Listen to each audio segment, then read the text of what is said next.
దేవుడి ఇచ్చిన మహాకృపను బట్టి దేవునికి అనేకమైన కోట్లాది వందనాలు స్తోత్రాలు చెల్లిస్తూ మరి ఈరోజు ప్రభు తన ప్రవక్త ద్వారా పలికిన మాట నెరవేరినట్లు ఇదంతా జరిగింది అనే మాటలు నేర్చుకుంటాము. క్రిస్మస్ ఎలా వచ్చిందంటే ప్రవక్తల నోట పలికిన మాటలు నెరవేర్పు అనేది జరిగింది. యేసయ్య ఈ భూలోకానికి పాపం నుండి శాపం నుండి ప్రతి ఒక్కరిని రక్షించడానికి ఆయన ఈ భూలోకానికి రావడం జరిగింది. అలాగే మన జీవితాల్లో కూడా ఎన్నో దేవుడు మాట్లాడతారు, ప్రవక్తల ద్వారా మాట్లాడతారు. ఇప్పుడు అనేకమైన విషయాలు కూడా మనం చెప్పుకుంటున్నాం. అపోస్తల బోధలో ప్రవక్తలు, ఆత్మీయ పిల్లలు, మరి సేవకులు చెప్తున్న మాటలు అన్ని కూడా నెరవేర్పు జరుగుతున్నాయి. ఆ దినం కూడా ఆ విధంగానే జరిగింది. ఇంకా కూడా చెప్పవలసినవి కూడా ఇంకా దేవుడు రెండవ రాకడలో వచ్చినా కూడా మరి యోహాను గారు ప్రవచించిన ప్రవచనాలు కూడా నెరవేరుతున్నాయి. కాబట్టి అపోస్తల బోధలో దేవుడు ఆశీర్వదించి దీవించలాగిన మరి దేవుని రాజ్యానికి సిద్ధపడేలాగిన పెళ్లి కుమార్తె సంఘంలో ప్రతి ఒక్కరూ ఉండడానికి మరి ఆశపడుతూ దేవుణ్ణి ఆరాధిద్దాం.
Christmas.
మత్తయి సువార్త 1వ అధ్యాయము 23వ వచనం చదువుకుందాం. మత్తయి సువార్త 1వ అధ్యాయము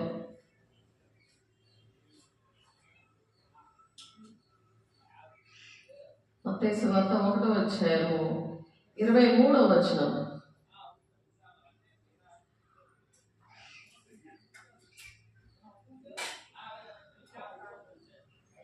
ప్రభు తన ప్రవక్తల ద్వారా పలికిన మాట నెరవేరినట్లు ఇదంతా జరిగింది. ఇదంతా ఏంటి జరిగింది? ఆయన అరుణ కాంతి కిరణమై ఈ భూలోకానికి ధరణిపై ఆయన వచ్చారు. ఎందుకంటే పుణ్య కార్యాలు చేసిన, యజ్ఞ యాగాదులు చేసిన సరే, యజ్ఞ యాగాదులు చేసిన మరి ఏది కూడా పాపక్షమాపణ జరగదు. కానీ దేవుని పరిశుద్ధ రక్తం ద్వారానే పాపము నుండి, శాపము నుండి దేవుడు విడిపిస్తాడు అని చెప్తున్నారు. అందుకే ప్రభు తన ప్రవక్తల ద్వారా పలికిన మాట మరి నెరవేర్చబడడానికి ఇదంతా కూడా జరిగింది. అది ఎలా జరిగింది? ఇమ్మానుయేలుగా ఆయన ఈ భూలోకానికి వచ్చారు. ఇమ్మానుయేలు అనే పేరు భాషాంతరములు ఏంటంటే దేవుడు మనకి తోడు. ఈ దినాల్లో, ఈ భయంకరమైన దినాల్లో దేవుడు మనకు తోడున్నాడని అంటే ఎంత భాగ్యం అది. ఎవరు తోడైనా సరే మనకు పని చేయదు, కానీ దేవుడు తోడైనది చాలా అద్భుతకరమైన విషయం. అది దేవుడు తోడున్నాడు, దేవుడున్నాడు, నన్ను చూసుకుంటానులే, ఎవరేమన్నా సరే, ఎవరు ఏం చేసినా సరే దేవుడు తోడున్నాడులే, ఆయన చూసుకుంటాడులే అని మనం చక్కగా ప్రశాంతంగా ఉంటాం. లేకపోతే ఒక అన్యాయం చేసినప్పుడు, ఒకరు మనల్ని బాధ పెట్టినప్పుడు, ఒకరు మన మీద తిరగబడి చేసినప్పుడు, ఒకరు ఇవ్వవలసిన డబ్బులు ఇవ్వలేనప్పుడు, ఎవరు అక్రమంగా మరి దేవుని దగ్గర, మనుషుల దగ్గర దోచుకుంటున్నప్పుడు దేవుడు చూసుకుంటాడులే, దేవుడు తోడే ఉన్నాడు అని మనకి ధైర్యం వస్తుంది. దేవుని నామ స్తోత్రం. కాబట్టి యేసేపు మరి భార్య భర్తలు అంటే మరి యేసేపును పెళ్లి చేసుకున్నప్పుడు మరి యేసేపును పెళ్లి చేసుకున్నప్పుడు ఎలా ఉన్నది ఆమె పరిస్థితి? మరి ప్రధానం చేయబడింది, పెళ్లి ఇంకా చేసుకోలేదు. మరి ప్రధానం చేసుకున్నప్పుడు మరి మరియకి వచ్చి మరి దయాప్రాప్తురాలా నువ్వు గర్భం ధరిస్తావు అని చెప్పినప్పుడు అది తను ఎందుకు ఇష్టపడింది? ఆ ప్రవక్తలు పలికిన మాటలు నెరవేర్చబడాలి అని దేవుని ఆత్మతో తను నిండి ఉంది. కాబట్టి ఆమె వెంటనే గ్రహించగలిగింది.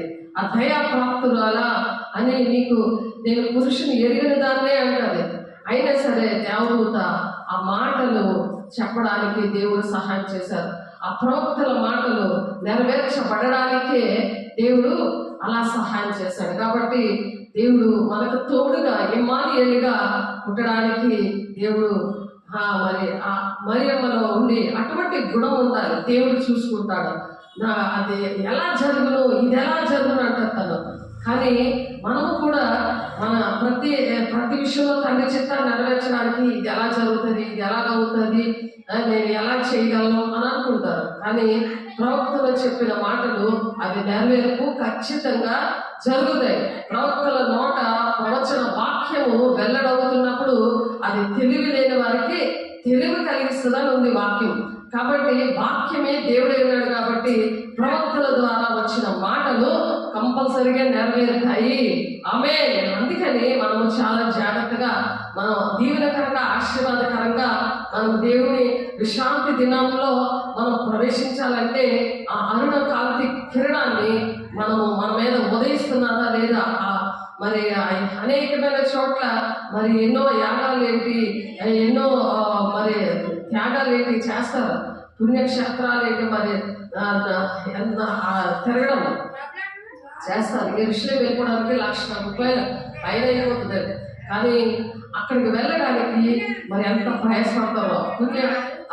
పుణ్యస్థలాలకి, అనేకమైన పుణ్యస్థలాలకి ప్రతి ఒక్కరు కూడా మతం కులం భేదం లేకుండా అక్కడికి వెళ్తే వస్తుంది అని అనుకుంటారు.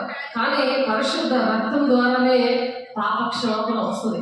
అందుకనే దేవుడు ఇశ్రాయేలు ప్రజల విషయంలో కూడా దేవుడు ఏమని మాట్లాడుతున్నారంటే హెబ్రీయుల 4వ అధ్యాయంలో ఆయన యొక్క విశ్రాంతిలో ప్రవేశించడం వాగ్దానము ఇంకా నిలిచి ఉండగా వాగ్దానం అనే పరలోక రాజ్యానికి ప్రవేశించడానికి ఇంకా సమయం ఇంకా నిలిచి ఉండగా మీలో ఎవడైనా ఒకవేళ ఆ వాగ్దానము పొందకుండా తప్పిపోవునేమో అని భయం కలిగి ఉండండి అంటున్నారు. ఆ వాగ్దానం అంటే దేవుని రాజ్యం వెళ్లకుండా ఉంటామేమో. ఎందుకంటే దేవుడు 7 దినాలు మరి ఆ సృష్టిని చేశాడు, ఆయన విశ్రమించాడు, ఆ విశ్రాంతిలో ప్రవేశించాడు. మనకు కూడా ఒక విశ్రాంతి అనేది వాగ్దాన భూమికి వెళ్ళినప్పుడే మనకి విశ్రాంతి దొరకాలంటే మరి ఈ దినాల్లో విశ్రాంతి దినం అనే సన్నిధికి ఆదివారము కంపల్సరిగా విశ్రాంతి దినాన్ని పరిశుద్ధంగా ఆచరించడము జ్ఞాపకం చేసుకోండి అని అంటున్నారు. అందుకనే కాబట్టి మీకు ఎక్కడ బాప్తిసాలు తీసుకున్నారు, ఎక్కడ మరి దేవుడి రాజ్యాన్ని కట్టడానికి మీరు దేవుడు మిమ్మల్ని అపాయింట్ చేశారో, ఏ ఆత్మీయ తల్లిని ఇచ్చారో అక్కడ మీరు ఉండాలి. ఒకవేళ రాలేనప్పుడు ఇంకొక రోజు అయినా రావడానికి, ఫోన్లో ఉండడానికి ప్రయత్నించాలి. దేవుని ఆజ్ఞలు, కట్టడలు ఇవన్నీ కూడా దేవుడికి ఇచ్చినవి. దేవుడు ప్రవచనాలు, ప్రవక్తలు పలికినవి, దేవుడు చెప్పినవి ప్రతిదీ కూడా మనము పాటించాలి అని అంటున్నారు. ఆనాడు ఇశ్రాయేలు ప్రజలు మాట వెళ్ళేందుకు దేవుడు ఆయన ఏం చెప్తున్నారు? హెబ్రీ పత్రిక 4వ అధ్యాయము 1వ వచనం చదువుతున్నాను. కింద నుండి మనం చూస్తే మనకి ఆ విషయాలు అర్థమవుతాయి. ఆయన యొక్క విశ్రాంతిలో ప్రవేశించుదు మన వాగ్దానము ఇక నిలిచి ఉండగా, ఇంకా నిలిచి ఉంది. ఆ వాగ్దానం మనకి ఇంకా ఉంది. ఎందుకంటే ఇవి కృపదినాలు కాబట్టి మనకి ఈ వాగ్దానం అనేది ఇంకా నిలిచి ఉంది. మనం సరి చేసుకోవడానికి, ప్రతి ఒక్కరూ దేవుని బిడ్డ ప్రతి ఒక్కరూ సరి చేసుకోవడానికి మరి దేవుడు అప్పచెప్పిన మధ్యవర్తిగా దేవునికి మీకు మధ్యవర్తిగా సేవకుల్ని పుట్టించాలని దేవుని వాక్యం చెప్తుంది. ఆ వాక్యాన్ని బట్టి ఆ ప్రవచనాలన్నీ కూడా ఆ ప్రవక్తల ద్వారా అపోస్తుల బోధలో ప్రవక్తల్ని అపోస్తులని మీకు అప్పచెప్పారు కాబట్టి వాళ్ళ మాటలు వెంటనే నెరవేరుతాయి. మీ విషయాలు చాలా నెరవేరాయి. మీరు ప్రార్థనలు చేయించుకున్నప్పుడు, మీరు బాధలో ఉన్నప్పుడు, మీ కీడికల్లో వచ్చినప్పుడు, దేవుని ఉగ్రత మీ మీదకి వచ్చినప్పుడు, కొన్ని కార్యాలు జరగలేనప్పుడు అనేకమైన సాక్ష్యాలు ఉన్నాయి.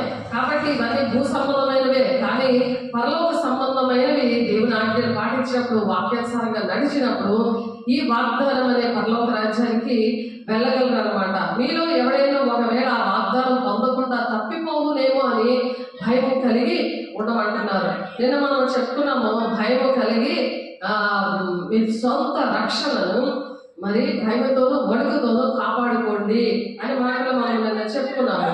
కాబట్టి వారికి ప్రకటింపబడినట్లు మనకు సువార్త ప్రకటింపబడను. వారికి ఎలాగైతే చేశారో మరి పౌలు గారు చెప్తున్నారు, మనకు కూడా సువార్త అనేది ప్రకటించబడింది. ఆ సువార్త వల్లే దేవుళ్ళలోకి వచ్చి ఎక్కడైనా దేవుడు ఉన్నాడులే అనేసి ఎక్కడ పడితే అక్కడికి గాలికి చదవబట్టు పొట్టులా ఎగిరిపోవడం కాదు. చూడండి మరి ఎక్కడది ఎఫ్ఎస్సీలు రాసిన పత్రిక 4వ అధ్యాయంలో చూస్తే ఎలా ఉన్నారంట, ఆయన శిరస్సే ఉన్నాడు, ఆయన నుండి సర్వ శరీరము చక్కగా అమర్చబడి ఉన్నది. ఆయన శిరస్సే ఉన్నాడు అంటే సంఘానికి ఆయన శిరస్సే ఉన్నాడు. ఆ సర్వ శరీరము చక్కగా అమర్చబడిలాగా దేవుడు అనేకమైన ఆత్మీయ బిడ్డలు ఇస్తాడు సంఘానికి. తనలో ఉన్న ప్రతి అవయవము తన పరిమాణము చొప్పున పని చేయాలి. వాళ్ళు పని చేయాలి, సంఘాన్ని పట్టించుకోవాలి. శరీరంలో అవయవాలు ఎందుకు కాబట్టి ప్రతి ఒక్కరూ కూడా దేవుని ఆత్మీయ బిడ్డలు ఎవరైతే ఉన్నారో వాళ్ళందరూ కూడా ప్రతి ఒక్క సంఘంలో మరి అవయవంగా ఉండాలి. ఎక్కడైతే దేవుడు నీకు సంఘాన్ని ఇచ్చాడో, ఏ సేవకులైతే నీకు బాప్తిస్మం ఇచ్చారో అక్కడ నువ్వు తనలో ఉన్న ప్రతి అవయవం తన పరిమాణం చొప్పున పని చేయించుండగా ప్రతి కీలు వల్ల కలిగిన బలము చేత అతుకబడి ప్రేమ యందు తనకు క్షేమాభివృద్ధి కలుగునట్లు శరీరములకు అభివృద్ధి కలుగ చేయుచున్నది. ప్రేమ అనేది కనీసం సన్నిధికి రాకపోతే ఫోన్లోనైనా మాట్లాడి కొన్ని మాటలు ఏ డౌట్స్ ఉన్నాయో అవన్నీ కూడా తెలుసుకోవాలి. కనీసం నెలకు ఒకసారైనా రావాలి. వాక్యం చెప్తుంది అవన్నీ విషయాలు. కాబట్టి అన్ని జనులు నడుచుకున్నట్లు మీరు ఇక మీదట నడుచుకున్న వలదని ప్రభువులంతా సాక్ష్యం ఇస్తున్నాను. అన్ని జనులు ఎక్కడ పడితే అక్కడికి వెళ్ళిపోయి దానం పెట్టేసుకుంటుంటారు. ఆ టైంలో ఉండగా వారైతే అంధకారమైన మనసు గలవారే తమ హృదయ కాఠిన్యం వలన తమలో ఉన్న అజ్ఞానం చేత దేవుని వల్ల కలుగు జీవములో నుండి వేరుపరచబడిన వారే ఉన్నారు. వాళ్ళు వేరుపరిచేశాడు. అందుకే వాళ్ళ చెట్లు ఇలా లాగేసినట్టు పీకేసినట్టు మరి దేవుని సన్నిధిలో నాటిన చెట్టుగా ఉండకుండా ఆవరణలో వర్ధిల్లుతారని ఉంది వాక్యం. అలాగ ఆవరణలో వర్ధిల్లకుండా యెహోవా నాటిన చెట్లులా ఉండకుండా వాళ్ళంటే దేవుడు వేరుపరిచాడు. తన మనసులో కలిగిన వ్యర్థత అనుసరించి నడుచుకొనుచున్నారు. వాళ్ళ వ్యర్థమైన ఆలోచనలు, ఎక్కడైనా దేవుడు ఉన్నాడు కదా అని చెప్పి అలాగా చేయకూడదు. మన ఇంట్లోని పిల్లలు అలాగే వెళ్ళిపోతే ఎలా ఉంటది? ఎక్కడైనా అమ్మ ఉన్నది, ఎక్కడైనా నాన్న ఉన్నాడు అనుకుని అలాగే వెళ్ళిపోదు కదా. అలాగే ఆ శరీర సంబంధము కన్నా ఆత్మీయ సంబంధము ఏం చేస్తుందంటే పరలోక రాజ్యానికి నడిపిస్తుంది. అందుకనే తప్పిపోవునేమో అనే భయముతో భయము కలిగి ఉండాలి అంటున్నారు. భయముతో వణుకుతో మరి రక్షణ కాపాడుకోవాలి అంతం వరకు అని చెప్పి దేవుడు మాట్లాడుతున్నారు. వారికి ప్రకటింపబడినట్లు మనకు సువార్త ప్రకటించబడింది.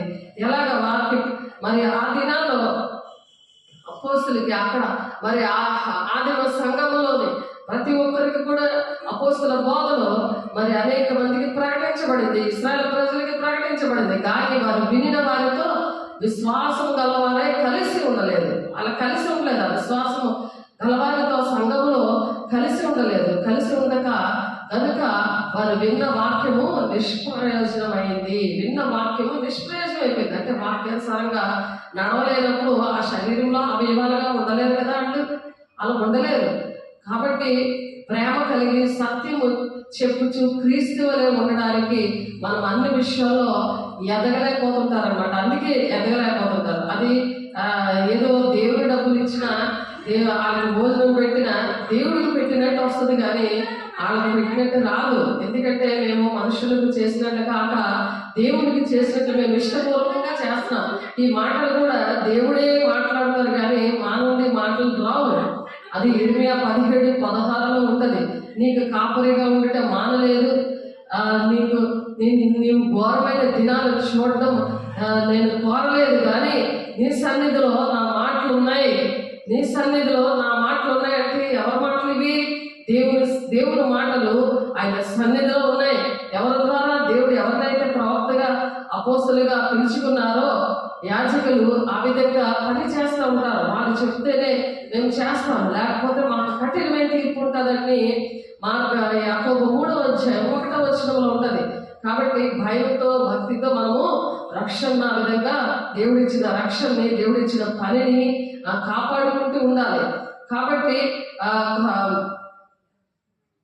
చూడండి అక్కడే ఉన్నది, మీరు చూడండి 14 అందువల్ల మనం ఇక మీదట పసిపిల్లలమై ఉండి మనుషుల మాయోపాయముల చేత వంచనతోనూ తప్పు మార్గములకు లాగు కుయుక్తితోనూ గాలికి కొట్టుకుని పోవునట్లు కల్పింపబడిన ప్రతి ఉపదేశములకు ఇటు అటు కొట్టుకొని పోవచ్చు. అల్ల చేత కొట్టబడిన వారై ఉండక అల్లల చేత ఇటు అటు కూడా కొట్టుకొని వెళ్ళిపోతారు. ఎక్కడైనా దేవుడు ఉన్నాడు కదా అనేసి ఇష్టం వచ్చిన దగ్గరికి వెళ్ళిపోవడం కాదు అని చెప్తున్నాడు. ఇక పౌలు గారు మరి సంఘము క్షమాభివృద్ధి జరగాలంటే దేవుడు ఇచ్చిన పిలుపు దర్శనం ఏంటంటే, నాకు పరిశుద్ధులు సంపూర్ణులు అవ్వాలంటే, క్రీస్తు శరీరం క్షమాభివృద్ధి చెందాలంటే, పరిచర్య ధర్మం జరగాలి అంటే ఆయన కొందరు అపోస్తులుగా ప్రవక్తలుగా మరి సువార్తికులుగా కొందరు కాపర్లుగా ఉపదేశకులుగా నియమించాడు. నాకు మీ పిల్లల విషయంలో వైజాగ్లో ఉన్నప్పుడు నాకు దర్శనం పిలుపు వచ్చినప్పుడు దేవుడి ఈ మాటలు చూపించారు. నన్ను అభిషేకించినప్పుడు, నన్ను సేవకు పంపించినప్పుడు దేవుడు ఇచ్చిన మాటలు ఇవి. అవే పరిచయం జరుగుతుంది. ఎక్కడికి వెళ్ళినా ఈ దినంలో ఇదే మాటలు దేవుడు మాట్లాడుతున్నారు. లోకమంతటా కూడా ఈ మాటలు దేవుడు మరి సర్వ లోకానికి సువార్త ప్రకటించబడుతుంది. ఇప్పుడు దాన్ని బట్టి ప్రకటించబడుతుంది. దేవుడికి మహిమ కలుగుగాక. కాబట్టి ఎలా ఉండాలి అనగా క్రీస్తును కలిగిన సంపూర్ణత సమానమైన సంపూర్ణత గలవాల మగు వరకు ఆయన ఇలా నియమించాడు. ఎవరిని నియమించాడు? ఆ రక్షణని కాపాడుకోవాలి. క్రీస్తు కలిగిన సంపూర్ణత సమానమైన సంపూర్ణత అంటే యేసులాగా మనం పని చేయడానికి ఆయన ఇలా నియమించాడు అనమాట. ఆ పనిని పోగొట్టుకున్న వారికి అవిధేయతను బట్టి వాళ్ళకంటే ఆ వాక్యం అంతా నిష్ప్రయోజనం అయిపోయింది. మర్చిపోయారు అవన్నీ కూడా. ఆ వాక్యమైన దేవుడు వాళ్ళలో లేరు. ఆ వాక్యం నిష్ప్రయోజనం ఏంటంటే వాక్యమైన దేవుడు మనుషులో లేడు. భూ సంబంధమైన మనుషుల్లాగా మరి ఆ జ్ఞానంతోటే బ్రతుకుతున్నారు. ఇహలోకమైన స్వస్థతలు, ఇహలోకమైన వాంటింగ్స్ అన్ని కూడా, పెళ్ళిళ్ళు, ఇల్లులు కట్టుకోవడం, ఇవన్నీ కూడా చూసుకుంటున్నారు. కానీ ఆనాడు జ్ఞానులు అవన్నీ విడిచిపెట్టి వచ్చారు. అలాగా వచ్చి పూజించారంటే ఎంత దూరం నుండి 2400 దగ్గర వాళ్ళ మైళ్ళు దూరం నడిచి వాళ్ళు ప్రయాణం చేసి 2 సంవత్సరాలకు పైగా వాళ్ళు వచ్చి మరి బంగారము, సాంబ్రాణి, బోళము ఇచ్చి వాళ్ళు పూజించారు. మరి ఆ జ్ఞానులు ఎందుకు పూజించారు? ఎందుకు ఆ వాక్యం మరి వాళ్ళకి తెలియదు. అప్పుడు దేవుడు అంటేనే ఎవరో తెలియదు. మరి వాళ్ళు వచ్చి అలాగా పూజించడానికి కారణం ఏంటి? అటువంటి ఆత్మీయ జ్ఞానం కావాలి. ఇప్పుడు ఎవరైతే విశ్రాంతిలో ప్రవేశించలేదు అని దేవుడు కోపంతో చెప్పాడో వాళ్ళకి భూ సంబంధమైన విషయాల మీద వాళ్ళకి మనసు ఉంటుంది. అలాగే క్రిస్మస్ చేసుకుంటున్నారు, అలాగే సేవకుల మీద, దేవుడి మీద నిందలు వేస్తున్నారు. కానీ అది రెండింటిల ఆశీర్వాదం. దేవుడు మత్తయి 5వ కొండ మీద ప్రసంగంలో చెప్తాడు, ఆత్మ విషయమై దీనిలైన వారు ధన్యులు, పరలోక రాజ్యము వారిది. దీన మనసుతో దేవుడు పశువుల పాకలో పుట్టాడు. నువ్వు దీన మనసుతో అన్ని తగ్గించుకుని దేవుడు ఆశీర్వదించాడు కదా, నా దగ్గర అన్నీ ఉన్నాయంటే ఏమి తిందినా, ఏమి త్రాగుతా, ఏమి జంతుమని చింత పెట్టుకుని ఉంటే మరి నేను చెప్పుకున్నాము, నీ ప్రాణము తీసేస్తున్నాను, నువ్వు ఎక్కడికి వెళ్తావు అని అంటాడు. అక్కడ ఆ కొట్లలో ధాన్యం అవన్నీ కూడా ఈ జీవం బట్టికే అలా ఆలోచిస్తుంటారు. 1 కొరింథీ 15:19 ఉంది. మరి ఇంటి వారికి రక్షణ వచ్చింది, నేను నా ఇంటి వారు యెహోవాను సేవిస్తాము అని చెప్తాడు భక్తుడు. మరి ఇక్కడ పౌలు గారు కూడా అపోస్తలుడైన పౌలు గారు మరి చెరసాలలో బంధించినప్పుడు, ఆ బంధకాలలో విడిపించినప్పుడు అక్కడ జైలు కూడా అడుగుతాడు, నేను నా ఇంటి వారు రక్షించబడ్డారు, రక్షణ కావాలని ఏం చేయాలంటే మరి మీరు విశ్వసించండి, రక్షణ పొందుకుంటారు, మీరు మీ ఇంటి వాళ్ళు రక్షణ పొందుకుంటారని నేను చెప్తున్నాను. కాబట్టి తూర్పు దేశపు జ్ఞానులు మరి యూదుల రాజుగా పుట్టినవాడు ఎక్కడున్నాడు అని అడిగినప్పుడు అక్కడ వాళ్ళ 2414 కిలోమీటర్లు 2014 కిలోమీటర్ల దూరం వాళ్ళు ప్రయాణం చేసి వచ్చి పూజించారు. మీరు ఇక్కడ రావడానికి మాకు కుదరదు అంటే ఒక లెవెల్ వచ్చేసాక మా దగ్గరికే, మా పాదాల దగ్గరికే మీరు రండి, మీరే ఫోన్లు చేసుకోండి, మీరే బాధపడండి, మాకేం పరిస్థితులు లేవు అని అనుకుంటున్నారు. భూ సంబంధమైన మనుషులాగా. ఇది ఆత్మ సంబంధమైన విషయాలు. ఇవి వాళ్ళంత మైల్ దూరం నుండి వచ్చినప్పుడు మీరు కనీసం నెలకు ఒక రోజైనా వచ్చి మరి దేవుని దగ్గర పూజించి వెళ్ళాలి కదా, దేవుని ఆరాధించి వెళ్ళాలి కదా. మరి అలాగా లేనందుకట వాళ్ళ వాక్యము నిష్ప్రయోజనమైపోయింది. దేవుడు వాళ్ళలో లేడు. వాక్యం వాళ్ళకి అర్థం కాలేదు. ఇప్పటికి చెప్పినా అర్థం అవ్వట్లేదు.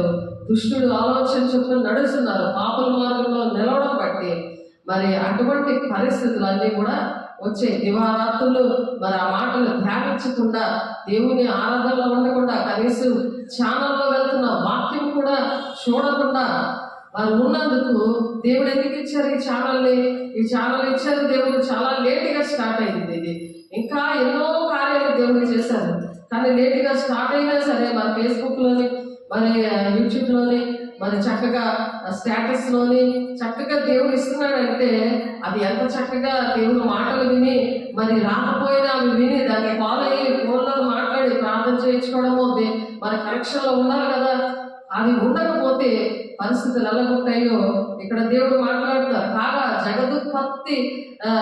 జగత్ పునాది వేయబడినప్పుడే ఆయన కార్యములన్నీ సంపూర్తి ఉన్నాను. ఈ విశ్రాంతిని కూర్చట నేను కోపముతో ప్రమాణం చేసినట్లు వారు నా విశ్రాంతిలో ప్రవేశింపాలని ఆయన చెప్పిన మాట అనుసరించి విశ్వాసమైన మనము ఆ విశ్రాంతిలో మనం ప్రవేశిద్దాం అంటున్నారు. అప్పుడు ఆ దినాలు అలా జరిగింది. ఆ దినాల్లో ఉన్న దుష్టాత్మలే ఈ దినము కూడా ఆ దుష్టాత్మలు దూరి దేవుడు వచ్చాడు, మెస్సీ వచ్చాడని తెలిసి కూడా ఆయన్ని రిజెక్ట్ చేశారు, ఆయన్ని ఒప్పుకోలేదు, ఆయన యాక్సెప్ట్ చేయలేదు, ఆయన్ని ఈ దినాల్లో కూడా చేయలేదు.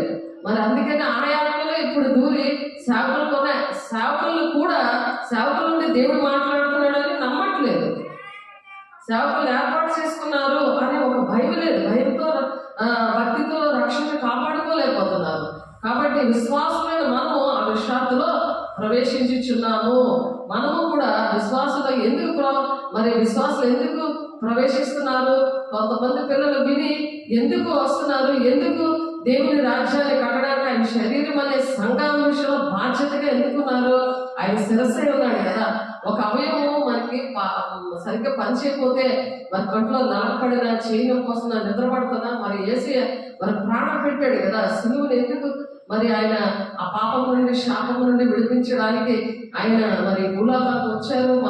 ఆయన ఎందుకు ప్రాణం పెట్టారు అనే విషయాలు కూడా మర్చిపోయే పరిస్థితులు. ఆ వాక్యమాలను ఆ ఒంట్లోని దేవుని మాటలు నిష్ప్రయోజనం అయిపోతున్నాయి అన్నమాట, విశ్రాంతిలో ప్రవేశించలేనందువల్ల. ఎందుకంటే దేవుడు 7వ దినమందు తన కార్యములన్నింటినీ కూడా ముగించి విశ్రమించాడు. మరి ఆ 7వ దినమున గురించి ఆయన ఒక చోట చెప్తున్నాడు ఏంటంటే, ఇది కాక ఈ చోటనే వారు విశ్రాంతిలో ప్రవేశించరు అని చెప్పేశాడు. ఆయన ముందుగానే చెప్పాడు. ప్రవచనాలు అన్నమాట ఇవి. అవి నెరవేర్పు జరుగుతున్నాయి దేవుని బిడ్డ నీ జీవితంలో. అది నువ్వు చెక్ చేసుకొని మరి వాక్యం వినాలి, సేవకులతో ఉండాలి. కాగా ఎవరో కొందరు విశ్రాంతిలో ప్రవేశించుదన్న మాట నిత్యము కనుకను ముందు సువార్త వినిన వారు అవిధేయత చేత ప్రవేశింపలేదు కనుకను ముందు విన్నారు, ఇప్పుడు ప్రవేశించట్లేదు అన్నారు. కాబట్టి సన్నిధి ఆ వాక్యం అయితే ఆగకుండా, ఆరాధన అయితే ఆగకుండా అందుబాటులో చక్కగా మీ వాక్యము సేవకులు అందుబాటులో ఉన్నప్పుడు మీరు జాగ్రత్తగా భయముతో మీ రక్షణను కాపాడుకోవాలి. నేటి మీరు ఆయన మాట వినిన ఎడల మీ హృదయములను కఠినపరచకుండా మనకుండుడని వెనుక చెప్పిన ప్రకారము ఇంతకాలమైన తర్వాత దావీదు గ్రంథంలోనే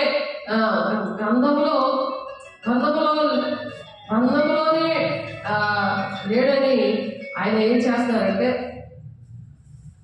గ్రంథంలో నేడని ఒక దినమున నిర్ణయిస్తున్నాడు. ఒక నేడని అంటే ఒక రోజు అనేది నేడని ఒక దినమును నిర్ణయిస్తున్నాడు అన్నమాట. ఆయన నిర్ణయిస్తున్నాడు కాబట్టి నేడని దినమును ఆయన నిర్ణయిస్తున్నాడు. కాబట్టి యెహోషువ చెప్తున్నాడు, వారికి విశ్రాంతి కలుగజేసిన ఎడల ఆ తరువాత మరొక దినముల గురించి ఆయన చెప్పకపోతున్నాడు అన్నమాట. చెప్పలేకపోతున్నాడు. మరొక దినముల గురించి ఆయన చెప్పకపోవును. ఇంకొక దినం ఎలా ఉంటుంది ఏంటి అనేది ఆయన చెప్పలేడు. కాబట్టి దేవుని ప్రజలకు విశ్రాంతి ఇంకా నిలిచి ఉంది. దేవుని బిడ్డ ఈ కృపకాలంలో ప్రతి ఒక్కరు కూడా సరి చేసుకొని దేవుని మాటలు వినాలి. కాబట్టి అవిధేయత వలన వారు పడిపోయినట్లుగా మనలో ఎవడను పడిపోకుండా ఎలా ఉన్నట్ట మనలో ఎవడను పడిపోకుండా విశ్రాంతిలో ప్రవేశించుటకు జాగ్రత్త పడాలి. విశ్రాంతిలో ప్రవేశించడం పడిపోకుండా మనం ఎలా ఉండాలి? విశ్రాంతిలో పడిపోకుండా జాగ్రత్తగా ఉండాలన్నమాట. కాబట్టి ఎందుకనగా దేవుని వాక్యము సజీవమై బలము గలదై రెండంచులు గల ఎటువంటి ఖడ్గము కంటేను మరి వాడిగా ఉండి ప్రాణాత్మలను కేళ్లను మూలుగలను విభజించినంత మట్టుకు దూరుచు ఆ వాక్యము ఎలా పనిచేస్తుందట కేళ్లను మూలుగలు విభజించినంత మట్టుకు కూడా దూరుచు హృదయం యొక్క తలంపులను ఆలోచనలు శోధిస్తూ ఉంటది. ఆ వాక్యము వింటా ఉండాలి. నువ్వు రాలేనప్పుడు యూట్యూబ్ ఛానల్ వినాలి, దాన్ని పట్టుకొని ప్రార్థన చేయాలి, దేవుని దగ్గర పశ్చాత్తాపడాలి. నీవు వీరున్నప్పుడు సేవలతో నువ్వు కలవాలి, సన్నిధికి రావాలి, ఫోన్లో మాట్లాడాలి. దేవుడు ఆ మాటలు వినాలి. దేవుని మాటలు అవి ప్రవక్తలు ప్రవచించిన ప్రవచనాలు మరి నెరవేర్పు అనేది జరుగుతూ ఉంటుంది. ఆనాడు ఎలాగైతే ప్రవక్తలు పలికిన ప్రవచనాలు నెరవేర్పు జరిగాయో అలాగే నెరవేర్పు అనేది ఇక్కడ జరుగుతుంది. అలాగా నెరవేర్పు జరుగుతుందని మనం ఒక భయంతో భక్తితో మనం రక్షణని కాపాడుకోవాలి. దేవుడు కన్నులకు సమస్తమును మరుగులేక తేటగా ఉందన్నమాట. కాబట్టి ఆయన దృష్టికి కనబడిన సృష్టం ఏదీ లేదు. మనం ఎవరికి లెక్కప్ప చెప్పాలి, ఎట్టవలసి ఉందో ఆ దేవుని కన్నులకు సమస్తమును మరుగు లేకుండా తేటగా ఉంది. కాబట్టి ఇది దేవుడు మాటలు. ఇది ఏంటంటే ప్రవచన వాక్యము. దేవుడు పలికిస్తున్నాడు. కాబట్టి అది నమ్మాలి. ఎందుకంటే క్యాన్సర్ పేషెంట్ల వాక్యం వింటూనే మరి రక్షించబడ్డారు, హీల్ అయిపోయారు ఇంగ్లాపల్లో. ఇక్కడ కూడా అనేక మందికి మరి టచ్ చేయకుండా వాక్యం వినే దేవుడు వాళ్ళ స్వస్థపరిచాడు. ఆ విషయాలు మార్కు 16వ అధ్యాయములో ఉంది ఆ మాట. ఆ వాక్యం ప్రకటిస్తున్నప్పుడంట దేవుడు సహకార్య ఉండి అక్కడ అద్భుత కార్యాలు చేశాడని మార్కు 16వ అధ్యాయం 20వ వచనంలో ఉంది. కాబట్టి ఆకాశ మండలం గుండా వెళ్ళిన దేవుని కుమారుడు యేసు అని గొప్ప ప్రధాన యాజకుడు మనకు ఉన్నాడని మనమేమో ఒప్పుకొని దాన్ని గట్టిగా చేపట్టాలి. ఆ యాజకుడు ఉండి మాట్లాడుతున్నాడు. అందుకే ఇర్మియా 16:17లో ఆ మాట ఉంటుంది చూడండి. ఇర్మియా గ్రంథంలో ఇందాక నేను చెప్పాను, మీరు నోట్ చేసుకోండి. మాట్లాడుతుంది యాజకుడు ఎవరు అని అంటే దేవుడు నాకు ఇచ్చిన ప్రవచనం నాకు ఇచ్చారు, ప్రవచన వాక్యాలు ఇచ్చారు. నా జీవితంలో అనేకమైనవి నెరవేర్చబడ్డాయి, మీ జీవితాలు కూడా నెరవేర్చబడుతున్నాయి. కాబట్టి దేవుని మహిమపరచాలి. దేవుని భయముతో భక్తితో మనము దేవుణ్ణి ఆశ్రయించాలి. దేవుని మాటలు వినాలి. దేవునికి లోబడినప్పుడు విశ్రాంతి దినంలో ప్రవేశిస్తారు. దేవుని వాగ్దానమైన పరలోక రాజ్యాన్ని ప్రవేశిస్తారు. నేను నిన్ను అనుసరించి కాపాడే విడ మానలేదు, ఘోరమైన దినములు చూడవల్లనే నేను కోరలేదు. నీకే తెలిసి ఉన్నది అంటే ఎంత బాగుంటుంది, ఎంత నాకు గుండెలకు తరిక్కిపోయాను. నాకు తెలుసు నేను ఘోరమైన దినాలు చూడను అనేసి. నా కాపురిగా నా దేవుడు నడిపిస్తున్నాడని అది నాకు తెలుసు. అది నీకే తెలిసి ఉన్నది. నా నోటి నుండి వచ్చిన మాట నీ సన్నిధిలో ఉంది. నువ్వు సన్నిధికి రావా? నీ సన్నిధిలో ఉన్నది అన్నది నీ ఇంటిలో ఉన్నదని అడగలేదే. అల్లక్కడ సన్నిధిలో ఉంటుంది అని చెప్పలేదే నీకు. అలాగే గాలికి చదువుకుంటూ పొట్టులాగా తిరుగుతూ ఉంటే, ప్రతి ఉపదేశానికి నువ్వు పరిగెడతా ఉంటే అక్కడ ఉంటుందని చెప్పలేదే. మరి నువ్వు ఎక్కడ ఏ వాక్యం వినాలి? నీ ఇష్టం వచ్చిన వాక్యం విని నీ జీవితం అంతా పాడు చేసుకుంటే, వాగ్దాన భూమికి చేరకపోతే, భూ సంబంధమైన నువ్వు వెతుకుతా ఉంటే, తండ్రి చిత్తాన్ని నువ్వు నెరవేర్చకపోతే ఎక్కడికి వెళ్తావు? దేవుడి రాజ్యానికి వెళ్తావా? ఆలోచించుకో దేవుని బిడ్డ. మరి ఆపత్కాలంలో నీవే నా ఆశ్రయము, నాకు అధైర్యము పుట్టింపకము. ఎప్పుడైతే ఈ మాటలు వినకపోతే మరి ఆపత్కాలం నందు ఆయన ఆశ్రయంగా ఉంటాడు, అధైర్యం పుట్టించకుండా ఉంటాడనమాట. మనం విన్నప్పుడు నన్ను సిగ్గుపడనీయక, నన్ను తరుము వారిని సిగ్గుపడనేమో, నన్ను దిగులు పడనీయక వారిని దిగులు పడనేమో, వారి మీదకి ఆపిద్దలను రప్పించుము, రెట్టింపు నాశనముతో వారిని నశింపజేయము అంటున్నాడు ఇర్మియా భక్తుడు.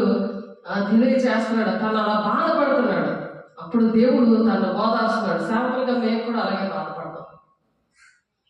నాతో మాట్లాడాడు కదా ఆ విషయాలు.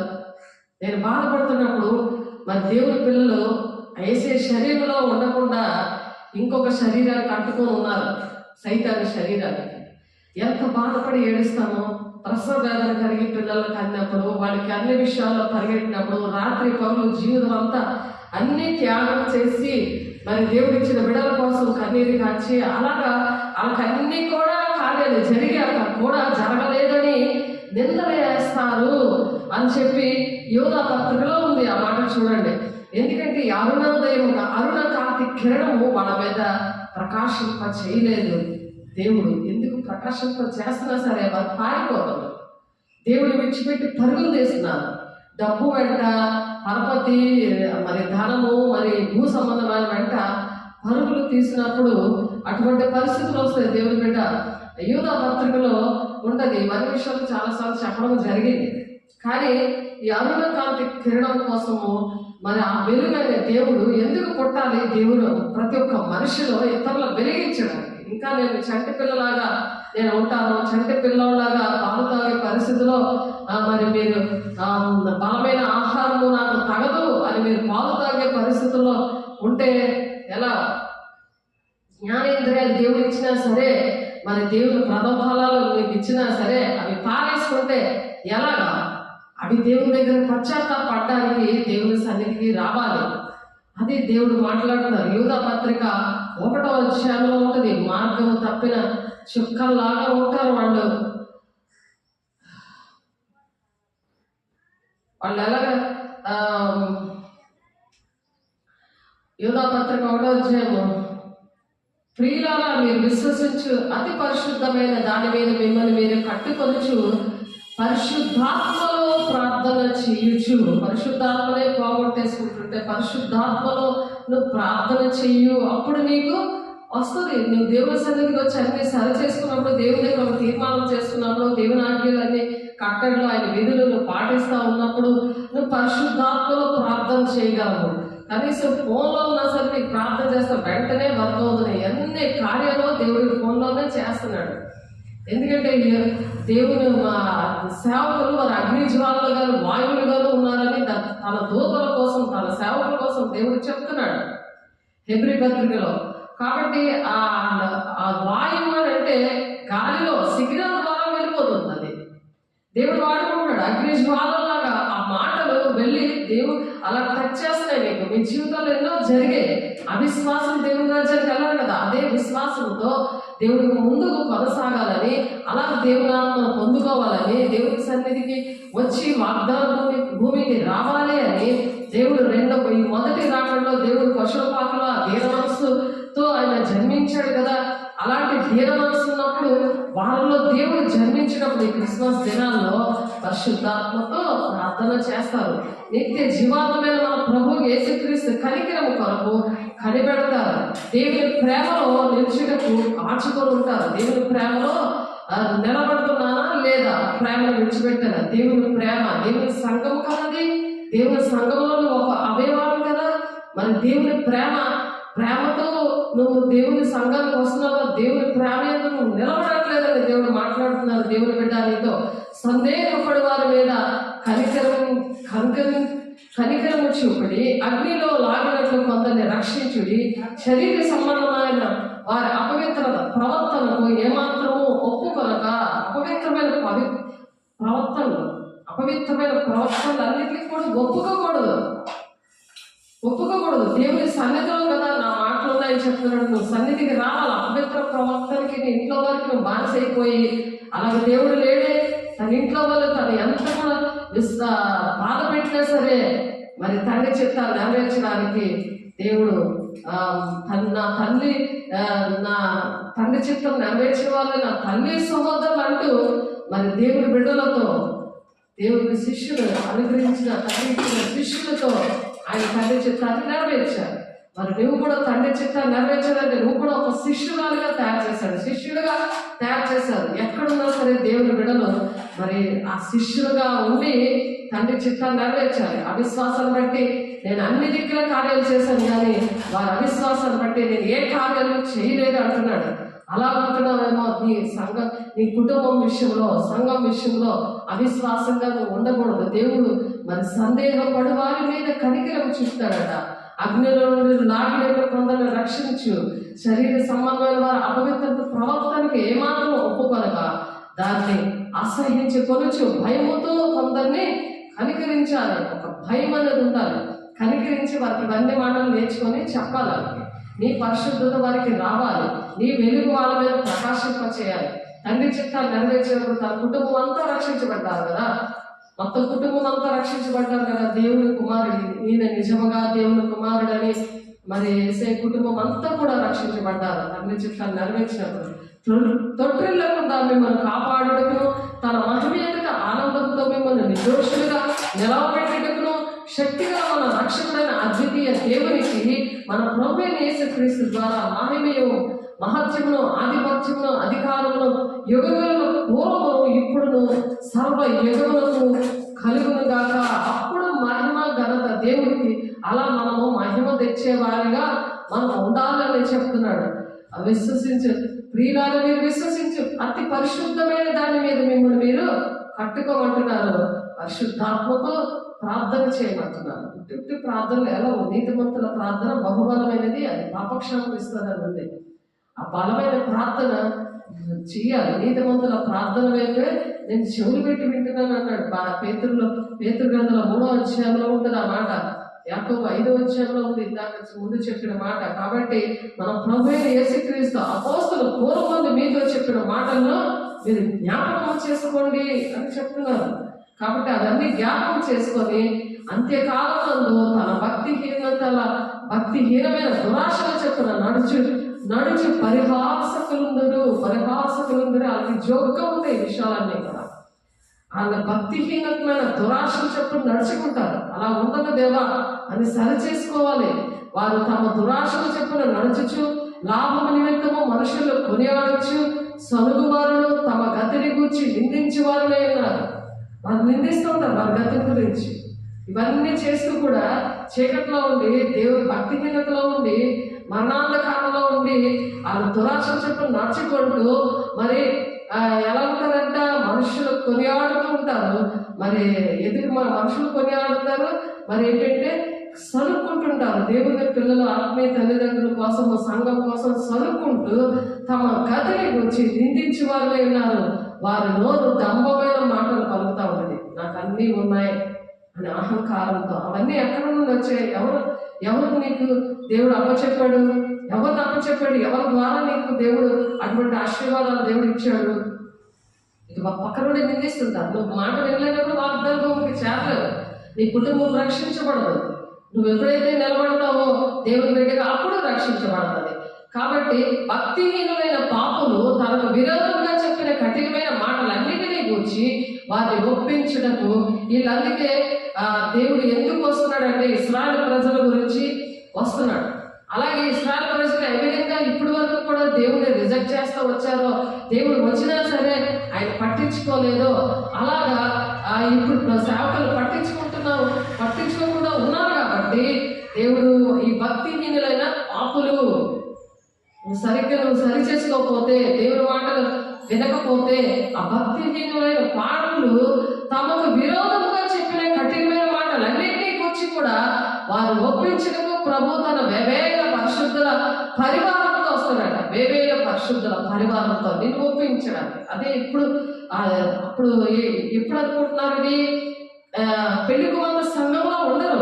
ఇప్పుడు దేవుని మాటలు విని వాక్యమనే మరి ఉదక స్నానం మీరు చేసుకుంటే, అలా వాక్యానికి లోబడి మీరు దేవుని సన్నిధికి మీరు లోబడి ఉంటే, దేవుని మాటలకు లోబడి సేవకులకు లోబడి ఉంటే, వాళ్ళు మీ ఆత్మలు కాస్తున్నారు కదా, వాళ్ళ మాట వినమని చెప్తున్నాడు కదా హెబ్రీ పత్రికలో. మరి అలాగ మాట విన్నప్పుడు మరి దేవుడు ఎత్తబడే గుంపులో ఉంచుతాడు, పెళ్లి కుమార్తె సంఘంలో ఉంచుతాడు. ఆయన కనురెప్ప పాటలోనే నీకు జ్ఞానేంద్రియాలు ఉంటాయి. కాబట్టి కాలం నాటి చూసిన నువ్వు పాలు తాగే పరిస్థితుల్లో కూడా బలమైన ఆహారమైన వాక్యం నీకు అర్థమవుతూ ఉంటుంది. కాబట్టి ఆ జ్ఞానేంద్రియాలు పనిచేస్తాయి. కళ్ళ ద్వారా మాట్లాడతాడు, దర్శనాల ద్వారా మాట్లాడతాడు. అవన్నీ కూడా నువ్వు సరి చేసుకున్నప్పుడు వెంటనే దేవుడు ఏం చెప్తారు?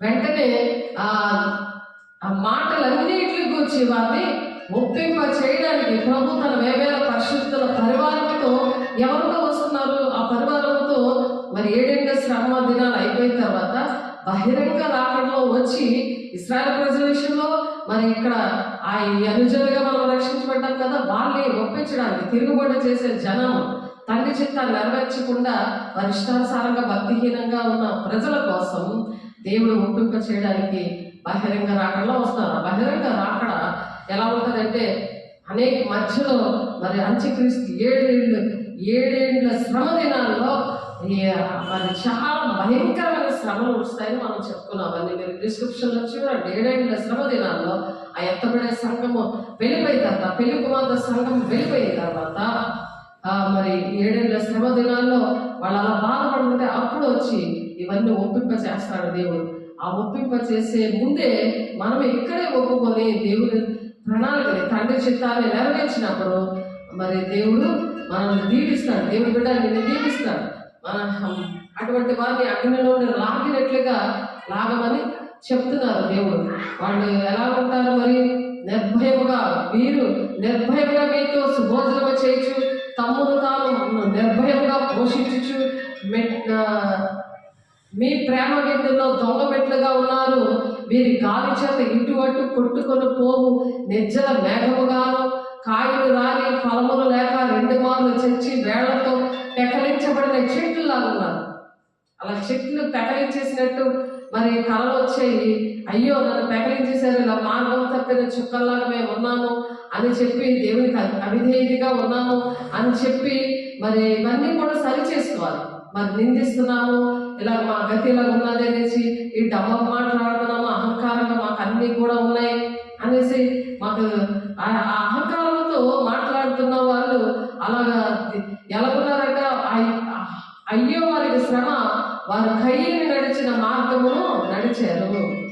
బహుమానం పొందవలని బిలాము నడిచిన మార్గములో వాళ్ళు నడుస్తున్నారు, తప్పిపోతున్నారు, ఆతృతంగా పరిగెడుతున్నారు. కోరాము చేసినట్లు తిరస్కారం చేసి వాళ్ళు నశించిపోయారు. కాబట్టి వీరైతే తాము గ్రహింపని విషయములను గూర్చి దూషించు వారే వివేక శూన్యములకు మృగముల వలె వేటిని స్వాభావికంగా ఎరుగుదురో వాటి వల్ల తమ్మును తాము నాశనం చేసుకుంటున్నారు. గ్రహింపని విషయాలు, వాళ్ళకి గ్రహింపు లేదు. వాక్యం అర్థం అవ్వదు, దేవుడి మాటలు అర్థం అవ్వదు, సేవకుల మాటలు అర్థం అవ్వదు, తండ్రి చిత్తం అంటే అర్థం అవ్వదు, ప్రకటన గ్రంథం అర్థం అవ్వదు, దేవుడు రాకడ సూచనలు తెలియవు. అందుకే అవిధేయతగా మరి ఉంటున్నారు. కాబట్టి అలాగా అవిధేయతగా ఉండకుండా దేవుడు వారి విషయంలో కార్యము చేస్తానంటున్నాడు. మళ్ళీ దేవుడి సన్నిధికి రావాలి, దేవుడి వాక్యం మరి ఫోన్లో వినాలి, సరిచేసుకొని ఒక దినాలు వస్తే చక్కగా వారికి అన్నీ కూడా విడుదల వస్తుంది అని చెప్పిన తిరుగుబాటు చేసే స్వభావం, అహంకారమైన స్వభావం వాళ్ళకి. ఎందుకంటే సేవకులు ఉట్టినే త్యాగం చేసి వచ్చారు, వాళ్ళకి ఏమీ లేదు కాబట్టి వాళ్ళే చచ్చాడు మా కాళ్ళ మీదకి వస్తారు అనుకుంటున్నారు. కానీ యెషయా 14వ వచనంలో ఏముంటది, ఆ 14లోనే ఉంటది, వాళ్ళే దేవుడు తీసుకొస్తారని చెప్పి. అయితే ప్రధాన దూత అయిన మిఖాయేలు అపవాదితో వాదించి మోషే యొక్క శరీరం గురించి తర్కించి దూషించి తీర్పు తీర్చ తెగింపగా ప్రభువుని గద్దించగా అంటున్నాడు. అలాగా సాతాన్ని అలాగా గద్దించాలి. వాళ్ళలో ఉన్న సాతాన్ని దేవుడు గద్దించునుగాక అని చెప్పి మీరు పలికినప్పుడు మీకు మంచి ఆలోచనలు వస్తాయి, లోబడే మనసు అనేది మీలోకి వస్తుంది. కాబట్టి మరి అటువంటి వారికి అపవిత్రమైన కళలు వస్తుంటాయి. అలాంటి కళలు రాకుండా మరి అపవిత్రమైన కళలు ఇంకా అక్కడ నుండి దుష్టుడు ఆలోచన చెప్పి నడుస్తున్నప్పుడు, దేవుని వాక్యానికి లోబడలేనప్పుడు కళలు కూడా కళలు వస్తుంటాయి. ఆ కళలు వచ్చినప్పుడు ఎలా ఉంటుందంటే మరి వారు అపవిత్రమైన అటువలి వీరును కళలు కనొచ్చు, శరీరమును అపవిత్రపరచుకొనొచ్చు. ఆ కళలు ఏంటంటే సాతాను కళలు, అందుకని బట్టలు పాడైపోతాయి. అవి ఏంటంటే శరీరము అపవిత్రపరచుకొనొచ్చు. కళలు, దేవుడు కళలు వేరే ఉన్నాయి. యోబు 33:14 దేవుడు చూపించే కళలు వేరేగా ఉన్నాయి. వీళ్ళకు కూడా అపవిత్రంగా ఉన్నప్పుడు వీళ్ళకి ఏంటంటే శరీరము అపవిత్రపరచుకొనొచ్చు, ప్రభుత్వమును నిరాకరిస్తారు. అంటే దేవుని యొక్క ఆర్డర్స్, కట్టళ్ళు, ఆజ్ఞలు ఇవన్నీ కూడా దేవుని యొక్క ప్రభుత్వం కదా, అది దేవుడు ఇచ్చిన ఆర్డర్స్ కదా, దేవుని గవర్నమెంట్ కదా అది. ఇక్కడ చట్టాలు పాటించకపోతే బ్రతుకున్నదని పరిగెట్టి కానీ ఇక్కడ చట్టాలు అన్నీ కూడా పాటిస్తాం. కానీ దేవుని ప్రభుత్వమును నిరాకరించడం అంటే దేవుని ఆజ్ఞలని నిరాకరించడం, దేవుని మాటలను నిరాకరించడం, ప్రభుత్వంను నిరాకరించుచు మహాత్ములను దూషించుచు ఉన్నారు. దేవుడు మంచి సేవకులు ఇస్తే వాళ్ళందరినీ దూషిస్తారు. వాళ్ళ మాటలంటే నచ్చవు, వాళ్ళే నా కాళ్ళ దగ్గర రావాలి, వాళ్ళు చచ్చేటి ఫోన్లు చేస్తారు, చేసినా ఎత్తరు. మరి వాళ్ళకి ఖాళీ లేకపోయినా ఎంతో కన్నీరుతో ప్రతి దినము కూడా బలిపీఠం దగ్గర మరి వాళ్ళు బాధపడితే మీకు మంచిది కాదు అని ఉంటుంది వాక్యం. చూడండి, వాక్యం అనేది హెబ్రీ పత్రికలో ఉంటుంది. ఎక్కడ అది హెబ్రీ పత్రికలో ఉంటుంది, 3వ అధ్యాయము హెబ్రీ పత్రిక 3:17 ఉంటుంది. చూడండి, 7వ వచనంలో కూడా ఉంటుంది. మరి పరిశుద్ధాత్మ ఇట్లు చెప్పుచున్నాడు, నేడు మీరు ఆయన శబ్దమును విని ఎడల అరణ్యములో శోధించిన దినమందు కోపం పుట్టించినప్పటి వలె మీ హృదయములను కఠినపరచుకోవద్దు అంటున్నాడు. కఠినము సాతానుగా కఠినం పరుస్తాడు. కాబట్టి సాతాన్ని మీరు గెలవాలి. దేవుని సన్నిధిలో కన్నీరు కాచి ఉపవాసం ఉండి మీరు ఇంట్లోనైనా మీ టైం చూసుకొని దేవుడికి బలిపీఠం కట్టుకొని అక్కడ మీరు ప్రార్థన సహవాసంలో రొట్టె విచ్చిపోయింది మరి ఫోన్లో ఎడతెగక మీరు చేస్తూ ఉంటే ఆ పరిశుద్ధత మీద వస్తుంది. ఆ దుష్టుని ఎదిరించే శక్తి అంటే దేవునికి లోబడండి, దుష్టుని ఎదిరించండి, మీ అద్దరిని పారిపోతాడు అని చెప్తున్నారు కదా. వాడికి వెళ్ళిపోతాడు, అప్పుడు నీ మైండ్ వర్క్ అవుతుంది. లేకపోతే దుష్టుడు ఆలోచన చెప్పిన నడిచి ఎలా ఉంటారు వాళ్ళు వాళ్ళ శరీరాన్ని భద్రం చేసుకోలేదు. దేవుని మూలంగా పుట్టిన వారమని ఎరుగుదాం కానీ దుష్టుడు ముట్టకుండా తను తాను భద్రం చేసుకోమని ఉంది. 1 యోహాను 5వ అధ్యాయం 17-18 వచనాలు. అలాగే ఇక్కడ హెబ్రీయులకు రాసిన పత్రిక 13వ అధ్యాయంలో సహోదరులారా, జీవగల దేవుణ్ణి విడిచిపోకునేటి విశ్వాసం లేని దుష్ట హృదయము మీలో ఎవరియందైనా ఒకవేళ ఉండునేమో అని జాగ్రత్తగా చూచుకొని అంటున్నారు. అది దుష్ట హృదయం అన్నమాట. దుష్టుడు వెళ్ళిపోతేనే నీకు దేవుని హృదయంతో నువ్వు ఆలోచించగలవు, వాక్యం నీకు అలగవుతుంది. లేకపోతే దుష్టుడు నీ పక్కన ఉండి ఆ ప్రార్థన పాపం అయిపోయేలాగా చేస్తాడు. మరి కీర్తనలు 109వ అధ్యాయం 6వ వచనంలో ఉంటుంది. కాబట్టి అలా పాపం అయిపోయి చేసేవాడు దుష్ట హృదయంతో మరి అహంకారంగా ఆలోచిస్తూ ఉంటాం. అవిధేయతగా దేవుని ప్రవక్తలు ప్రవచించిన వచనాలన్నీ కూడా అవి నెరవేరుతాయి భయం ఉండదు అన్నమాట. అవి నెరవేరకుండా ఉండాలంటే దేవుడు మాట్లాడినప్పుడే మరి అవి హబక్కు 2:2లో ఉంటది. చదువువాడు పరిగెత్తుచు చదువు వీలవునట్లు ఆ కళని ఆ దర్శనాన్ని అది నిర్ణయ కాలం మీద జరుగుతుంది కాబట్టి రాసుకోండి అంటున్నారు. రాసుకోలేక అవన్నీ కూడా విన్న వాళ్ళు నిష్ప్రయోజనం అయిపోయినప్పుడైనా కనీసం బుక్ తిరగేసి చూసి అవి పట్టుకొని ప్రార్థన చేసి కన్నీరు కాచి నీ రూమ్లోకి వెళ్తున్నప్పుడు ఆ హృదయమైన తలుపు తెరవబడుతుంది. నువ్వు ప్రత్యేకంగా ఉండాలి, అపవిత్రమైన ముట్టకూడదు. మరి అవిశ్వాసాలకి విశ్వాసాలకి పొత్తు కుదరదు. నువ్వు అవిశ్వాసంతో ఉన్నప్పుడు అదే మైండ్ నీకు పనిచేస్తుంది. భూ సంబంధమైన మనసే నీకు ఉంటుంది, పరలోక సంబంధమైన మనసు ఉండదు. నీ కుటుంబాన్ని రక్షించుకోలేవు, దేవుని రాజ్యానికి రావడానికి సన్నిధికి రాలేవు. కాబట్టి సహోదరులారా, జీవముల దేవుడు విడిచిపోవునట్టు విశ్వాసం లేని దుష్ట హృదయం మీలో ఎవరి అందైనా ఒకవేళ ఉండనేమో అని జాగ్రత్తగా చూచుకోనండి. నేడు మీరు ఆయన శబ్దములు వినేలా పాపం పుట్టించినప్పటి వలె మీ హృదయములను కఠినపరచకొనకూడని ఆయన చెప్పును కనుక పాపం వల్ల కలుగు భ్రమ చేత మీలో ఎవడనో కఠినపరచబడకుండానట్లు నేడు అనబడు సమయం ఉండగానే ప్రతి దేవుడు ఒకరినొకడు బుద్ధి చెప్పుకొనుడి. ఇప్పుడు సమయం ఏంటంటే బుద్ధి చెప్పుకోవాలి. ఒకరికొకరు మీరు రక్షించబడి మీ కుటుంబాన్ని రక్షించుకోవాలి, మీరు బుద్ధి చెప్పుకోవాలి. మీకు అప్పచెప్పేశానండి మా ఇంటోళ్ళని మీరే చూసుకోండి, అది సాతానుడు నీతో చెప్తున్నాడు. నువ్వు అలాగ సేవల మీద నువ్వు ఆర్డర్లు వేస్తున్నావు. వాళ్ళు చెప్పిన మాట వినట్లేదు, నువ్వు చెప్పిన మాట వాళ్ళు వినాలని సాతానుడు నీకు శిరస్సుగా ఉండి నిన్ను నడిపిస్తున్నాడు అని నువ్వు జ్ఞాపకం చేసుకోవాలి. ఎలాగగా మొదటి నుండి మనకున్న దృఢ విశ్వాసము అంత మట్టుకు గట్టిగా చేపట్టిన ఎడలనే క్రీస్తులో పాలువారమైందుము. క్రీస్తుతో పాలువారమేంటో సంఘంతో నువ్వు పాలువారుగా ఉండాలి. వేసే శరీరంలో అవయవంగా ఉండాలి. వేసే శరీరంలో సంఘములోని శిరస్సు వేసే కాబట్టి ఆ సంఘంలో నువ్వు శిరస్సుగా ఉండాలి. దేవుని బిడ్డ వారి పాపము పుట్టించిన వారెవరు? మోషే చేత నడిపింపబడి ఐగుప్తులో బయలుదేరి వచ్చిన వారందరే కదా ఇశ్రాయేలు ప్రజలు. వాళ్ళ వాగ్దాన భూమికి ప్రవేశించలేదు. వాళ్ళు రెండవ రాకడలో మరి బహిరంగ రాకడ, ఎత్తబడే గుంపు, రహస్య రాకడ. రెండవ రాకడలో 2 రాకడలు ఉన్నాయి. ఒకటి బహిరంగ రాకడ, రెండవది రహస్య రాకడ. ముందు రహస్య రాకడ అయిపోతుంది, 7 ఏళ్ల శ్రమ మధ్య దినాలు ఉంటాయి. తర్వాత బహిరంగ రాకడ. ప్రకటన 1:7లో ఉంది బహిరంగ రాకడ.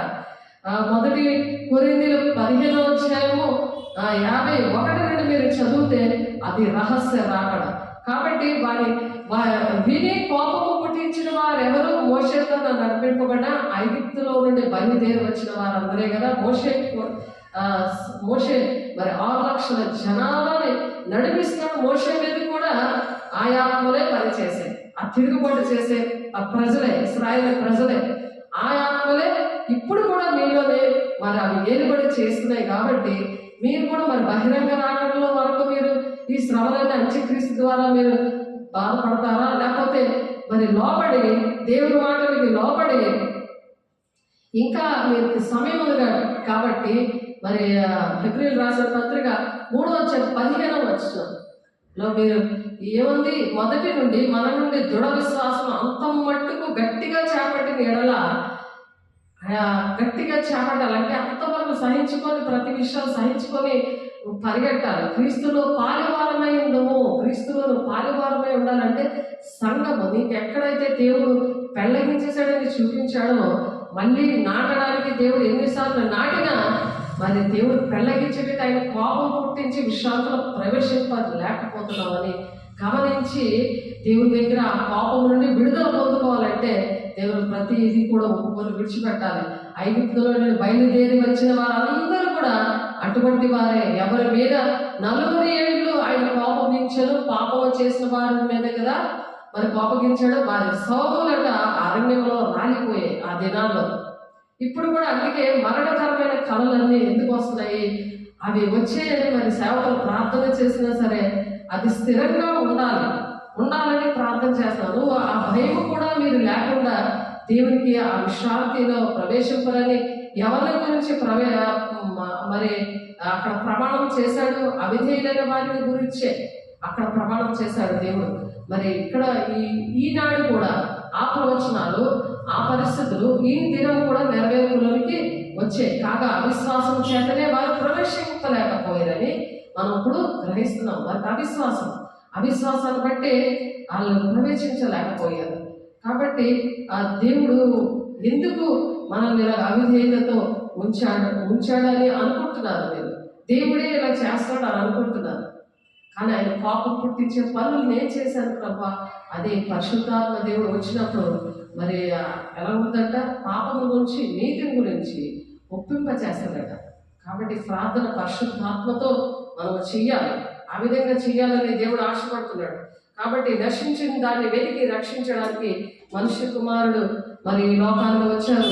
ఈ లోకానికి వచ్చి అరుణ కాంతి కిరణంలా ఆయన ఈ భూలోకాలలో ఆయన దేవుని రాజ్యంలో మనం ఉండాలని దేవుడు ఆశపడి చెప్తున్నారు. కాబట్టి మన పాదములు సమాధాన మార్గంలోనికి నడిపించినట్లు చీకటిలోనే మరణాంధకాలంలో కూర్చున్న వారికి వెలిగించడిగే ఆ మహావాత్సల్యమును బట్టి పైనుండి ఆయన మనకు అరుణోదయ దర్శనం అనుగ్రహించాడు అనమాట. ఆ అరుణోదయ దర్శనము నీకు ఒక దర్శనం, ఒక పిలుపు ఉంటుంది. దాన్ని బట్టే సేవకుల దగ్గరికి వస్తాం. నేను ఒక దర్శనం పిలుపు మీద నేను వచ్చి మరి కుటుంబాలను రక్షించడానికి దేవుడు నన్ను ఆ విధంగా పేదలకు సువార్తమానం ప్రకటించడానికి, చెరలో ఉన్న వాళ్ళు, బంధకాల్లో ఉన్న వాళ్ళు విడిపించడానికి దేవుడు నన్ను అభిషేకించి పంపించారు. ఈ 8 ఏరియాల్లో పంపించారు దేవుడు. అలా దేవుడు నమ్మకంగా మనం ఉండాలి. మన నమ్మకంగా పనిచేసిన బల నమ్మకమైన ఆయన మంచి దాసుడాలను మంచి జీవకిరీటం ఇస్తాడు దేవుడు. ఆ ఎత్తబడే గుంపులో వచ్చిన వారికి వాళ్ళకి జీవకిరీటం ఉంటుంది. ప్రకటన 2:10 ఉంటుంది. మరి మహిమ కిరీటం ఉంటుంది, అక్షయ కిరీటం ఉంటుంది. కాబట్టి దేవుని బహుమానాలను పొందుకోవడానికి ఇదే సమయం. కాబట్టి మన పాదములను సమాధాన మార్గంలోకి నడిపించినట్లు లూకాసు వార్త 1వ అధ్యాయంలో ఉన్న మాట చూడండి. లూకాసు వార్త సమాధానం అనేది సమాధానకర్త అయిన దేవుడు అప్పుడు ఏం చేస్తారంటే మన కాళ్ళ కింద సాతాన్ని చెదగొడతాడు. ఎవరి కాళ్ళ కింద వాళ్ళే చెదగొట్టుకోవాలి, వాళ్ళే సరి చేసుకోవాలి. పరిశుద్ధాత్మ దేవుడు వచ్చినప్పుడు మరి పాపం గురించి, నీతి నుంచి ఒప్పింప చేస్తాడు. లేకపోతే దిద్దుబాటు అనే ఆత్మే రాదు. దిద్దుబాటు అనేది రాదు వాళ్ళకి. దిద్దుబాటు రాదు. దిద్దుబాటు ఎందుకు రావట్లేదంటే పరిశుద్ధాత్మ దేవుడు రాలేనప్పుడు రాదు. వాళ్ళు ఉపవాసం ఉండ దేవుని సన్నిధికి వచ్చినప్పుడు, మరి దేవుని ఆజ్ఞలు పాటించినప్పుడు దేవుడు కనికరం గల దేవుడు. కాబట్టి ఆ దేవుడు రక్షించడానికి ఈ అరుణ కాంతి కిరణముగా ఆయన వచ్చాడు. ఎన్ని చేసినా సరే ఆయన రక్తం ద్వారానే పాపక్షేమం వస్తుంది. కాబట్టి ఆయన రక్తాన్ని ఆశ్రయించాలి. ఆ రక్తం ఆశ్రయించడం మానేస్తే అది ఇల్లు పాడైపోతుంది, ఒళ్ళు పాడైపోతుంది అని అనుకుంటే నీ ఆత్మ పాడైపోతుంది, ముందు నీ జీవితం పాడైపోతుంది. అది గమనించాలి. దేవుని బిడ్డ దేవుడు ఎంతో ప్రేమగా చెప్తున్నారు. లూకాసు వార్త 1వ అధ్యాయము 79వ వచనము చూడండి ఒకసారి. మన పాదములను సమాధాన మార్గములోనికి నడిపించాడు. సమాధాన మార్గంలో నువ్వు నడవాలి. నీకు సమాధానం లేని దగ్గర నువ్వు ఊరంతా తిరుగుతూ ఉంటే ఎలా వస్తుంది నీకు జాబు? జీవితం అంతా నువ్వు ఊర్లంతా తిరుగుతూ ఉన్నావు. కల్పింపబడిన ఉపదేశములకే పరిగెడతా ఉన్నావు గాలికి రాకబడి. ఇందాక 4వ వచనంలో చదివాం కదా, 14వ వచనంలో అలాగే నువ్వు తిరుగుతూ ఉంటే నీకు సమాధానాలు వస్తుంది. మన పాదములు ఎక్కడికి తిరగాలి? అందుకే కుక్క దాన్ని లాగేస్తుంది, ఆ పాదం పట్టుకుని లాగుతుంది. అందుకే కుక్కని ఉద్యోగం కోటు వేసుకుంటే ఆ కోటు మీద కూర్చోదు, అది కూర్చోదు. పావులు మంచం కింద అంతా ఉన్నాయి, ఇంట్లో ఉన్నాయి. సింహం వచ్చింది, మరి ఇంట్లో వాళ్ళు మరి చనిపోతారని వచ్చి ఎందుకు వచ్చేవి?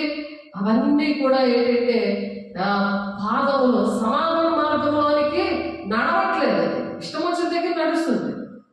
దేవుడు దృష్టించి ఆలోచన చెప్తాడు, నడవలసిన బోధిస్తాడు దేవుని బిడ్డలకి. దేవుని సేవకులతో ఉన్నట్టు ఆ సంఘంలో అవయవాలుగా ఆ శిరస్సు అనే దేవునికి సంఘం అనే శరీరానికి నువ్వు అవయవంగా ఉన్నప్పుడు, సంఘం విషయంలో పట్టించుకున్నప్పుడు అప్పుడు దేవుడు నిన్ను దీవిస్తాడు.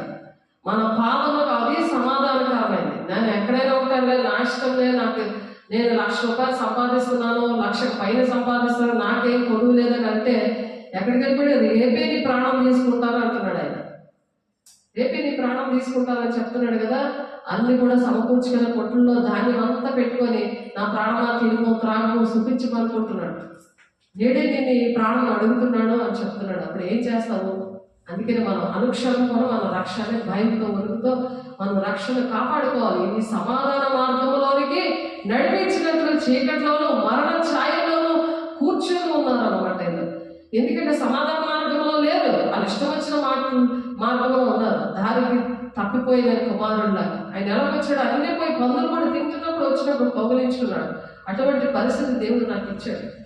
ఎంత వాళ్ళ దూరం అయిపోయినా సరే ప్రేమించే మనసు, కౌగిలించుకునే మనసు దేవుడు ఇచ్చాడు. దేవుని మనసు అది.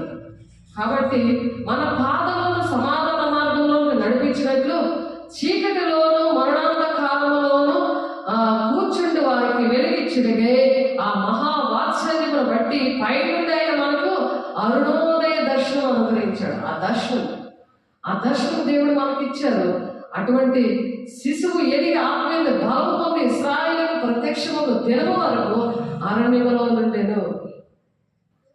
శిశువు ఎదుగుతుంది. నీలో ఉన్న దేవుని ఆత్మ అనే శిశువు, పరిశుద్ధాత్మ దేవుడు నీలో పుట్టాలి. క్రిస్మస్ రోజే మారుమనసు పొందుకోవడమే క్రిస్మస్. లేకపోతే అది శుద్ధ దండగా ఒక పాట పాడుకున్నాం క్రిస్మస్ చేసుకోవడం అంటే. అలాగే ఆయన ఆరాధించాలి. ఆ విధంగా ఆయన మాట విని ఆరాధించాలి. ఎంత కన్నీరుగా వచ్చినా దేవుని మాట వినకుండా విన్నా సరే యెషయా 1:15 నేను వినను, నా కళ్ళు కప్పుకుంటున్నాను అంటున్నాడు ఆయన. అది పాపమైపోతుందని ఉంది. కాబట్టి మనం దేవునికి ఇష్టంగా ఆ విధంగా బ్రతకాలి. మరి దేవుడు మరి ఆ విధంగా ఈ దినాన మన ఇదే రక్షణ దినము, ఇదే అనుకూల సమయము అని చెప్పి దేవుడు మొత్తం మాట్లాడుతున్నారు. కాబట్టి దేవుడు ఈ మాటలు దేవుడు దీవించినగాక, దేవునికి మహిమపరచుకొని మరి దేవుని ఆరాధించి దేవుడు ఇచ్చిన ఈ భాగ్యాన్ని దేవుడు కొన్ని మాటలు చెప్పి మనం బలపరిచి స్థిరపరిచినందుకు దేవునికి మరి దేవుని దగ్గర చేతులెత్తి ప్రమాణం చేద్దాం. దేవా నీకు వందనాలయ్యా, ఈ మాటల ద్వారా మాతో మాట్లాడవయ్యా, నీకు వందనాలయ్యా. మేము సరి చేసుకుంటామయ్యా, నీ చిత్తానుసారంగా నడుస్తామయ్యా. ఏ బిడ్డలైతే మరి సరి చేసుకొని ఉంటారో వాళ్ళ మీద దేవుని యొక్క కృప ఆయన తోడైండి అరుణోదయ కాంతిని ఆయన కుమ్మరించడానికి ఇష్టపడుతున్నాడు. దేవునికి మహిమ కలుగుగా పరిశుద్ధాత్మడ మహిమ గల దేవ, ఇదిగో నాయన చేతులెత్తిన బిడ్డలందరినీ మీరు దర్శించండి. నీ వాక్యముతోనైనా బలపరిచిన దేవ నీ స్తోత్రాలు. ఆ కఠినమైన హృదయాన్ని మాంసపు గుండెగా మార్చండి యేసునామములో. అయా నీకు వందనాలు మహిమ గల దేవ, నీకు వందనాలు పరిశుద్ధాత్మడ, నీకు వందనాలు అయా. నాయన తండ్రి నాయన అయా శరీర దుఃఖాన్ని తీసివేసి ఆత్మానుసారమైన దుఃఖము రక్షణార్థమైన మారుమనసు కలుగు చేస్తున్నాను నాయన. ఈ క్రిస్మస్ దినాల్లో నాయన నీవు నాయన మారుమనసు కలిగిన హృదయంతో ఉన్న వారిని దీవించడానికి వచ్చిన దేవానికి వందనాలు. మహిమగల దేవాన్ని ఆత్మతో నింపండి. దుష్టాత్మలన్నీ యేసునామములో కాలిపోవాలి కాక. నేను వచ్చి పాపముల గురించి నీతి గురించి ఒప్పింప చేసి ఆత్మను కుమ్మరించండి యేసునామములో. నీకు మహిమ కలుగు కాక. పరిశుద్ధాత్మ దేవ మీరే అధ్యక్షత వహిస్తున్నారు, మీరే నడిపిస్తున్నందుకు నాయన వాక్యానికి లోబడేకుండా చేస్తున్న దురాత్మ శక్తులారా యేసునామములో కాలిపోవాలి కాక. ఈ అంచె దినాల్లో ప్రభా తండ్రి